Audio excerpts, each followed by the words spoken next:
Megan at Bath Garden Center. Our video today is going to be about seed starting and the steps you need to take. You're going to want to get a pot that's similar to these, just like a little peat pot. You can use like your pre-made greenhouses that they sell. You can use whatever you're comfortable with, but this is a good option. It's a biodegradable peat pot, so it works really well after your seeds have started to sprout and grow and they're ready to transplant. You can just take the whole pot and stick it in the next size up, and it'll just biodegrade in that pot, so you don't really have to worry about it. When you start with seed starting, you really do want to focus on getting a seed starting mix. This is going to be a lot less dense than your average potting soil, things that you typically see. The reason why you want such a light starter potting mix is because it helps the roots establish itself better, really spread throughout the rest of the pot, and it makes it so that it doesn't work so hard trying to establish its new root system in a more dense soil. So you really want to stick with something nice and light. So that's a great option. When you're taking the soil and putting it in your pots, you don't want to leave it dry. You want to dampen the soil just a little bit. You do not want it wet or soggy in any way, shape, or form, but you do want to like spray it a little bit, mist it a little bit to get it a little damp before you start putting your seeds in. So step 2 in the process of seed starting is going to be planting your seeds into your pots. How you want to go about that is you want to, on average, put 1 to 3 seeds inside of the pot so it has a better success rate of actually growing and turning into a really established, nice plant. So the next step is going to be helping your seeds germinate, and in order to start doing that, they need to have a nice warm temperature. So you can keep your plants in like a windowsill and in a really nice warm spot of the house, whatever works for you. If you don't have a nice warm area, you can definitely do something about that. This is just a nice little thing that you can set your tray on top of it. It'll provide some warmth for the germination of your seeds to start sprouting.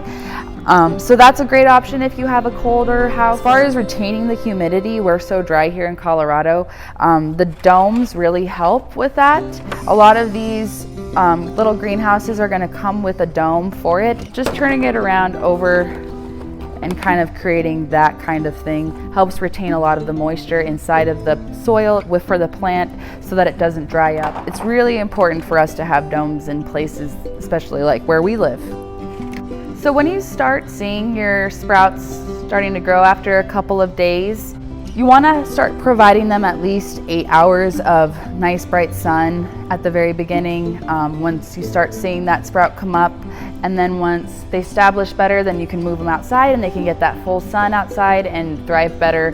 But up until that point, you really do need to baby them and make sure that they're getting the required amount of sunlight that they need. So if you don't have enough sun exposure at your house and you don't have nice natural bright light coming into your house for what your seeds need, there are other options that you can do. We have some grow lights that you can purchase. It provides the proper kind of natural light that your plant will really need. So it's important to find something like this. There are also just bulbs that you can add to your fixtures and put over your light or over your plants, but it is important to have this, especially when your seedlings are really needing 8 to 10 hours of bright light. So if your house doesn't provide it, then there are options so that you can grow your seedlings inside.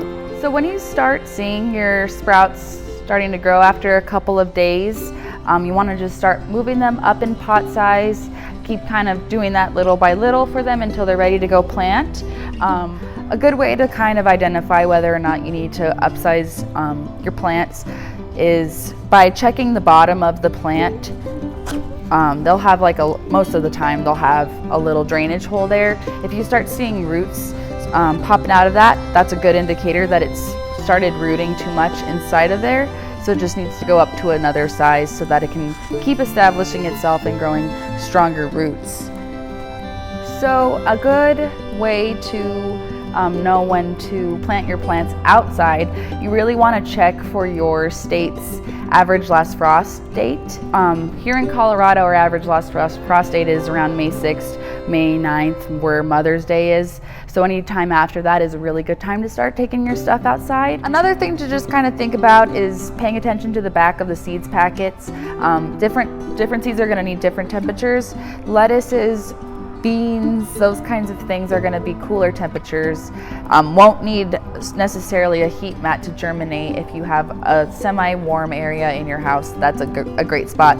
But things like tomatoes and peppers, those kind of hot crops, are going to need a more of a warmer environment to really germinate really well. So it's not necessary for all of your seeds. It's just something to keep in mind and pay attention to depending on the seeds that you're planting.